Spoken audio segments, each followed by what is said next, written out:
Hello အားလုံးပဲမင်္ဂလာပါရှင် Lily 2 Dermatologist Channel လေးမှာပြန်လည်ကြိုဆိုလိုက်ပါတယ်ကျွန်မနာမည်ဒေါက်တာထူးထူးကျော်ပါရေပြားတစ်ခုဆရာဝန်ပါလူတော်တော်များများပွေးဆိုလို့ရှင်တော့သိကြတယ်ပွေးဆိုတာကတော့အရက်ထဲမှာပြောတဲ့အခေါ်ပေါ့နော်ကျမတို့အနေနဲ့ကြတော့အဲ့ဒါရေပြားမှုပဲမှုတစ်မျိုးမှုဆွဲတဲ့ယောဂပေါ့အဲ့လိုရေပြားမှုမှာလေဒါကတော့ superficial ပေါ့အပေါ်ယံအလွှာလေးပဲဖြစ်တဲ့ဟာအဲ့ဒါကြတော့ပွေးလို့ခေါ်လိုက်တာပေါ့နော်အဲ့ဒီအကောင်ပဲမှုပဲဒါပေမဲ့ခန္ဓာကိုယ်ရဲ့အရေပြားအတွင်းပိုင်း deep ပေါ့နော်ခန္ဓာကိုယ်ရဲ့အရေပြားအတွင်းပိုင်းကိုအရေပြားအပေါ်ယံလေးပုံပဲနဲ့အတွင်းပိုင်းကိုရောက်တယ်ပြီးရင်သွေးထဲကိုလည်းသွားပြီးတော့အဆုပ်တို့အသေးတို့နော်ကလီစာတွေကိုလည်းထိတဲ့ဟာတစ်မျိုးရှိသေးတယ်နော်အဲ့ဒါကိုကျတော့ deep fungal infection လို့ခေါ်တာပေါ့လေအရေပြားအတွင်းပိုင်းထိရောက်တဲ့မှုပေါ့နော်ဒီနေ့အဲ့ဒီအကြောင်းလေးပြောပြမှာပြီးတော့သူ့သဘောအတိုင်းပဲပေါ့လေအပေါ်ယံပဲဖြစ်တယ်ဆိုလို့ရှိရင်တော့ဒီလိမ့်စေးလေးနဲ့ပြောင်းနိုင်တာပေါ့ဒါတော့မှပွေးတွေတောင်မှလေတချို့တွေကကြာအကြာကြီးနှစ်တွေအကြာကြီးဖြစ်တော့လိမ့်စေးလေးနဲ့ပဲရတာမရှိဘူးဒါပေမဲ့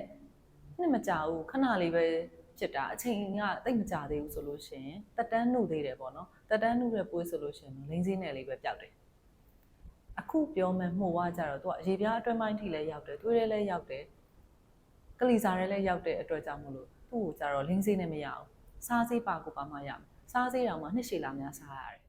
်လူတွေကနော်ဒီလိုမျိုးပုံလေးတွေပါမှပဲသူတို့စိတ်ဝင်စားမှာပေါ့လေအဲ့တော့ဒီပုံလေးတွေထည့်ပြီးတော့ပြလိုက်တယ်အဲ့လိုပုံမျိုးပဲဒါပေမဲ့အရေပြားပုံမှာပဲဖြစ်တဲ့ဟာနော်ဒီပုံလေးကိုကြည့်ရုံနဲ့တော့ဘယ်လို့မှမသိနိုင်ဒီလိုပုံလေးတွေဆိုတော့ဘယ်လို့သိမှာလဲနော်ဘယ်လို့ကူးဆက်တာလဲဆိုတဲ့အကြောင်းပြောပြမယ်ဘယ်လို့ကူးဆက်တာလဲဆိုတာပြောတော့မှအဲ့ဟာတွေမလုပ်ရဘူးပေါ့ရှောင်ရမယ့်အချက်တွေအတူတူပဲပေါ့နော်သူ့ရဲ့ဖြစ်နိုင်တဲ့ကူးဆက်တဲ့ယောဂပေါ့နော်အဲ့ဒီဟာကြတော့သူ၃ချက်ကြောင့်မို့လို့ဖြစ်တယ်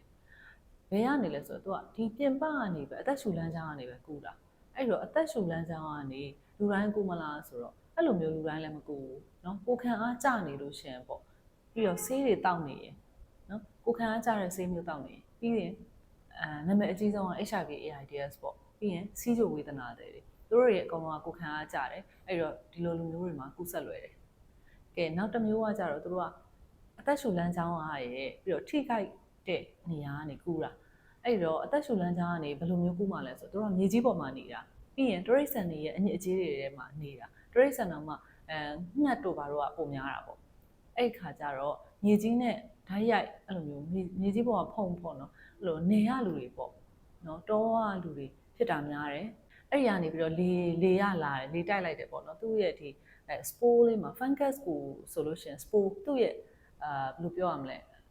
fungus ကတယောက်နဲ့တယောက်ကူးလို့ရှိရင်အဲ့ဒီမှုကလေဖြစ်နိုင်တဲ့အသေးဆုံးအစိတ်ပိုင်းလေးသူ့ကို spore လို့ခေါ်တယ်ဥလိုမျိုးဟာလေးပေါ့နော်အဲ့ဒီဟာလေးကဘယ်နေရာပဲဖြစ်လေတိုက်တာနဲ့လည်းရွေ့သွားတယ်လေတိုက်တဲ့အဲ့ဖုံကိုရှူလိုက်လို့ရှိရင်လည်းအဲ့ဒါကူးတယ်ပြီးတော့အဲ့ဒီရှူတော့အသက်ရှူလမ်းကြောင်းကနေတစ်ဆင့်အဆုတ်ထဲကိုရောက်သွားမယ်ပေါ့နော်ပြီးရင်အုံနောက်ထိပါရောက်တာရှိတယ်တနည်းကကြတော့ကိုယ့်ရဲ့အရေပြားပြဲနေရင်ပေါ့နော်အနာတွေဖြစ်နေလို့ရှင်ကြတော့သူကကူးလွယ်တာပေါ့အဲ့ဒီမြေကြီးပေါ်မှာရှိနေတဲ့အဲ့ spore ကကိုယ့်ရဲ့ပြဲနေတဲ့အနာအရေပြားအတွင်းပိုင်းကိုရောက်ရင်ကူးတယ်နောက်တစ်ခုကကြတော့ဒီ excreta အဲ့ခုနငှက်တွေရဲ့အညစ်အကြေးတွေအဲ့ဒါတွေကိုကင်ပြီးွားလို့ရှင်ကိုယ့်ရဲ့လက်တွေအရေပြားမှာပြဲနေလို့ရှင်အဲ့ကူးမယ်ပေါ့အဲ့ဒါကြောင့်မလို့နော်လေယာလုပ်ငန်းလုပ်တဲ့သူတွေပေါ့တစ်ပင်ဆိုင်တဲ့သူတွေတောမှာနေတဲ့သူတွေပြီးရင်အလုပ်လုပ်တဲ့ပုံမူတည်တာပေါ့လေနော်ဝင်းမြူရေးလုပ်တဲ့သူတွေသူတို့တွေကကြာလဲတရိတ်ဆန်နေနဲ့ကင်တွယ်ရတဲ့အညစ်အကြေးတွေရှိတယ်အဲ့ဒါကြောင့်ကူးဆက်လွယ်တယ်ပေါ့နော်ဒီလိုမျိုးလူတွေကလေဘလို့ဝေဒနာခံစားရမှာလဲဆိုလို့ရှိရင်ခုနပြတဲ့ပုံလေးတွေအတိုင်းပဲဖြစ်မယ်ပေါ့သူတဖြည်းဖြည်းနဲ့အရေပြားပေါ်မှာတေးသေးလေးကနေတဖြည်းဖြည်းနဲ့မှကြီးလာမယ်ပေါ့နော်ပြီးတော့ရင်ကိုကတခြားလိမ့်စေးတွေပါနေနဲ့လုပ်ပေးမယ်လည်းမပြောက်ဘူးတော်တော်ကြာတဲ့အနာမျိုးဖြစ်မယ်ပေါ့နာတာရှည်အနာယောဂဖြစ်မယ်ပြီးရင်တချို့တွေကကြာခက်6ပဲဒါပေမဲ့တချို့တွေကကြာတော့အဲ့ဒီကနေပြီးတော့သွေးလိုမျိုးတန်ငါရည်ပေါ့နော်တန်ငါရည်သို့မဟုတ်သွေးစားသို့မဟုတ်အဲ့ဒီသူ့ရဲ့ discharge အဲ့ဒီတန်ငါရည်ပဲပေါ့နော်အရောင်မျိုးစုံနဲ့တချို့ကအနီရောင်တချို့အညိုရောင်တချို့အဲ့လိုအဝါရောင်လို့အစိမ်းရောင်အဲ့လိုမျိုးလေးထွက်တာလည်းရှိတယ်ပေါ့နော်ဆရာမတို့စီလာရင်ရောဆရာမတို့ကချက်ချင်းသိနိုင်လားဆိုချက်ချင်းတော့မသိနိုင်ဘူး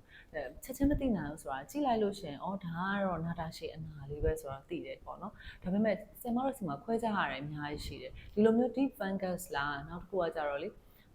TB ယောဂါလေးအရေပြားပေါ်မှာဖြစ်တဲ့ TB ယောဂါအဲ့လိုမျိုးတွေနဲ့လည်းခွဲရတယ်ပြီးရင်အဲ့ဒီ fungus မှာ fungus ရဲ့အကောင်မျိုးစုံပုံသဏ္ဍာန်မျိုးစုံရှိတယ်လေနော်အဲ့တော့ကြတော့ဘာဆေးတိုက်မှာလဲဆိုတော့ပေါ်မူတည်သေးတယ် အဲ့ဒီဟာအတွက်ကိုဆင်မတို့ကခွဲခြမ်းစိတ်ဖြာရတယ်အဲ့ဒီတော့ကြတော့ကိုယ့်ရဲ့ပညာနဲ့ရပြီးတော့ဒီဟာကိုဓာတ်ခွဲစမ်းစစ်ဆေးရတယ်အသားစားယူပေါ့နော်ခွဲစိတ်ခန်းမှာအသားစားယူရမယ်ပြီးရင်ဓာတ်ခွဲခန်းကိုပို့မယ်စစ်ဆေးမယ်ပြီးသွားရင်လူနာကိုယ်တိုင်ကိုကြတော့လေသွေးစစ်တာတွေဓာတ်မှန်ရိုက်တာတို့အဲ့ဒါတွေလုပ်တယ်ပြီးရင်အရေပြား TB နဲ့လည်းခွဲရတဲ့အတွက်အဲ့လို TB နဲ့ပတ်သက်တာတွေလည်းစစ်တယ်ပေါ့နော်ပြီးရင်ကိုယ့်ရဲ့နောက်ဆုံးမှာသူဆေးတွေအကြာကြီးတောက်ရမယ်အဲ့ဒါကြောင့်မလို့ဆေးတောင်ခံနိုင်မလားဆိုပြီးတော့လေသူ့ကိုအခြေခံအနေနဲ့သွေးတွေစစ်တာရှိတယ်နော်အဲ့လိုမျိုးအဆင့်ဆင့်စစ်ဆေးရတယ်တချို့တွေကကြတော့လေဒီအနာလိုမျိုးပဲဖြစ်တာပဲဒါပေမဲ့လေဒီတခြားခန္ဓာကိုယ်ထဲမှာဘာမှဝေဒနာမခံစားရအောင်အနာလေးပဲရှိတဲ့သူလည်းရှိတယ်တချို့ကကြတော့လေသွေးတွေကရောက်တဲ့အတွက်မကြွအောင်မလို့တခြားဝေဒနာခံစားနေရတာတွေလည်းရှိတယ်ဥပမာနှုံးတာတို့မောတာတို့ပေါ့နော်အဆုတ်ထဲတွေမှာဖြစ်လို့ရှင်တော့မောတာတို့အသက်ရှူမဝတာတို့နော်ပြီးရင်တချို့လည်းချောင်းဆိုးသွေးပါအဲ့လိုမျိုးတွေလည်းရှိတတ်တာပဲတချို့တွေကကြတော့လေဒီတခြားလက္ခဏာတွေပေါ့နော်သူ systemic ဆိုတော့အတွင်းမှာအကုန်လုံးရောက်သွားတဲ့အတွက်ကြောင့်မလို့အဲ့လိုလက္ခဏာဝေဒနာတွေခံစားရတယ်လည်းရှိနိုင်တယ်ပေါ့နော်ပြင်းဖြားတာတို့ပါတော့เนาะခဏခဏဖြားနေတာပေါ့တချောင်းချောင်းဖြစ်နေတာမျိုးအဲ့လိုမျိုးတွေလည်းရှိတတ်တယ်ပေါ့နော်အဲ့ဒါကြောင့်မလို့ဖြစ်လို့ရှင်မပေါ့နဲ့ပေါ့လေเนาะစေယုံစေကန်သွားပြီးတော့အချိန်မရွေးကုသမှုခံယူဖို့လိုအပ်တယ်တချို့ဟာတွေကြားလို့ရှင်လေခွဲစိတ်လိုက်မှရတာရှိတယ်နော်ခုနကဓာတ်ခွဲစမ်းသပ်တာကတော့တစ်မျိုးပေါ့နော်တခုခုအစိတ်ပိုင်းတစ်ခုဖယ်ထုတ်ပစ်လိုက်တာတို့ဖယ်ရှားပစ်လိုက်တာတို့အဲ့လိုလုပ်လိုက်ရတာတွေလည်းရှိတယ်ပြီးရင်အဲ့ဒါပြီးရင်နောက်ပိုင်းကျလို့ရှိရင်မှုပိုးသက်စီကိုဇက်တိုက်နှစ်ရှည်လာများဆွဲတောက်ခိုင်းရတာအဲ့လိုတွေရှိတယ်ပေါ့လေနော်ဘယ်ယောဂပဲဖြစ်ဖြစ်ပါဒီစောစောကုရင်တော့ပို့ပြီးတော့လွယ်ကူတာရှိတယ်ကြီးသွားမှဆိုလို့ရှိရင်နည်းနည်းလေးအဲ့နဲ့ထွင်ရမှာကိုပစိန်နဲ့ပေါက်ရတာတွေပါလေနော်အကြီးတွေဆိုလို့ရှိရင်လေကုသဖို့ခက်တာတွေရှိနိုင်တယ်တချို့ကကြတော့ဆေးတောက်လိုက်တာနဲ့ဒီအကြီးပင်ပဲလေတေချာချက်သွားပြီးတော့လုံးဝဘာမှမရှိတာနော်ဒီလိုမျိုးတွေလည်းရှိတတ်တယ်ပေါ့ပြီးရင်အသက်ကြီးလို့ရှင်လဲကုသရပို့ပြီးတော့ခက်ခဲနိုင်တာရှိတယ်ဆေးတံမခံနိုင်တာတွေအဲ့လိုရှိတယ်နော်အဲ့တော့ကို့မှာယောဂရှိရင်တော့မွေးထားတာတော့မကောင်းဘူးပေါ့အများဆုံးပြပြီးတော့ကုသပြီးတော့တိုင်ပင်တင်တယ်ပေါ့လေနော်ပြီးတော့ဒီကျမတို့ရဲ့နိုင်ငံကကြတော့လေစိုက်ပျိုးမွေးမြူရေးလုပ်တဲ့နိုင်ငံပေါ့နော်အဲ့တော့လေဘက်ကိုအဲ့လိုမျိုးတောနေမှာလှုပ်တာတွေကပိုများတယ်လေနယ်တွေမှာလှုပ်တာတွေပိုများတယ်ပြီးရင်အမြဲတမ်းပဲတခုခုဆိုလို့ရှိရင်လက်အိတ်တွေသုံးတာတို့accessory တွေပေါ့နော်တခုခုလုပ်ငန်းရဲ့အဲ့ပစ္စည်းတွေကိုဟိုအဲ့လိုမျိုးလက်ဗလာနဲ့ကင်တွယ်လိုက်ကြတာများတယ်သူတို့ကဒီ accessory တွေတိတ်ပြီးသုံးတာကြတာရှားတယ်နော်တခြားနိုင်ငံဆိုကြည့်လိုက်လေသူတို့ကစိုက်ပျိုးရေးလုပ်မယ်ဆိုဘလို့အဝတ်အစားဝတ်ပြီးတော့ဘလို့မျိုးကို cover ယူရတယ်လို့ပါကျမတို့နိုင်ငံမှာကြာတိတ်မရှိဘူးအဲ့တော့ကျတော့ဖြစ်နေတာပေါ့နော်အဲ့လိုမျိုးဒီယောဂကရှားတဲ့ယောဂတော့မဟုတ်ဘူးရှိတယ်အဲ့တော့ဒီဗီဒီယိုလေးကိုကြည့်ပြီးတော့နော်ဘလို့တွေရှောင်ရမလဲပေါ့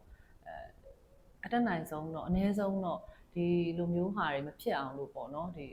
ဘာပဲဖြစ်ဖြစ်ပေါ့အညစ်အကြေးတွေတိရစ္ဆာန်အညစ်အကြေးတွေကင်တဲ့နေရာတို့ဒီစိုက်ပျိုးရေးလုပ်တဲ့အခါတို့ပါလို့ဆိုလို့ရှိရင်ဒီလက်ပလာနဲ့မကင်နဲ့ပေါ့အဲ့အသည့်လေးရသွားရင်ဟိုကျင်းနေစရာကောင်းပါတယ်နော်